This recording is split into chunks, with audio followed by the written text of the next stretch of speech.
మీరు brand image గురించి రాష్ట్రం గత 5 సంవత్సరాలు 2019 నుంచి 24 మధ్యలో ఏదో అన్యాయం జరిగిపోయింది, రాష్ట్ర అభివృద్ధి కుండిపడిపోయింది అనేటువంటి తప్పుడు మాటలు మీరు చెప్పారే.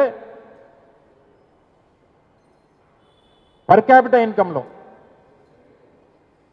ఇన్కంలో 2019 సంవత్సరం అంటే తెలుగుదేశం పార్టీ ఆ రోజు అధికారంలోంచి దిగిపోయినటువంటి సమయానికి పర్ క్యాపిటా అంటే తలసరి ఆదాయం దేశంలో 18వ స్థానంలో ఉన్నటువంటి ఆంధ్రప్రదేశ్ రాష్ట్రం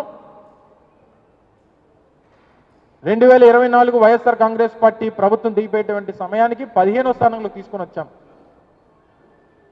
18వ స్థానం నుంచి 15వ స్థానంలోకి పర్ క్యాపిటా ఇన్కమ్ రాష్ట్ర తలసరి ఆదాయాన్ని 3-4 స్థానాలు పైకి తీసుకొని వచ్చేటువంటి కార్యక్రమం చేసింది వైఎస్ఆర్ కాంగ్రెస్ పార్టీ ప్రభుత్వం జగన్మోహన్ రెడ్డి గారి నాయకత్వంలో. అలాగే ఇండస్ట్రియల్ గ్రోత్లో మ్యానుఫ్యాక్చరింగ్లో కానీ లేకపోతే ఫార్మాలో కానీ ఇతరితర ఇండస్ట్రీస్లో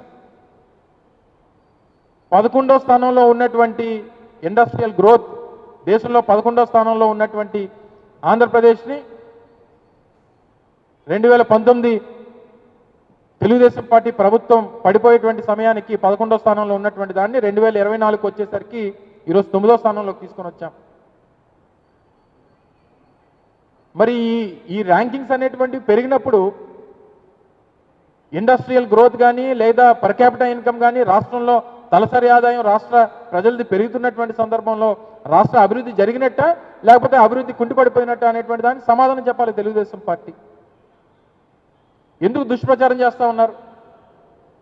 సరే, మీ తాలూకా రాజకీయ అవసరాలకో, మీ తాలూకా పబ్లిసిటీ స్టంట్లకో, మీ తాలూకా మార్కెటింగ్కో, లేదా మీ నాయకత్వాన్ని ప్రొజెక్ట్ చేసుకోవడానికో, లేదా మీ బ్రాండ్ ఇమేజ్ని మీ వ్యక్తిగతమైనటువంటి బ్రాండ్ ఇమేజ్ని పెంచుకోవడానికో మీరు ప్రభుత్వ సొమ్ముని ప్రజల సొమ్ముని మొన్న దావోస్ వెళ్ళినప్పుడు మరి మీ స్థానిక టీవీ ఛానల్స్కి ఏమైనా డబ్బు ఇచ్చారో లేదో తెలియదు కానీ ఏదైతే ఈ ఏమంటారు ఈ ఇంటర్వ్యూస్కి వాటికి నేషనల్ మీడియాలో 3-4 ఛానల్స్కి జీవోస్ ఇచ్చారు.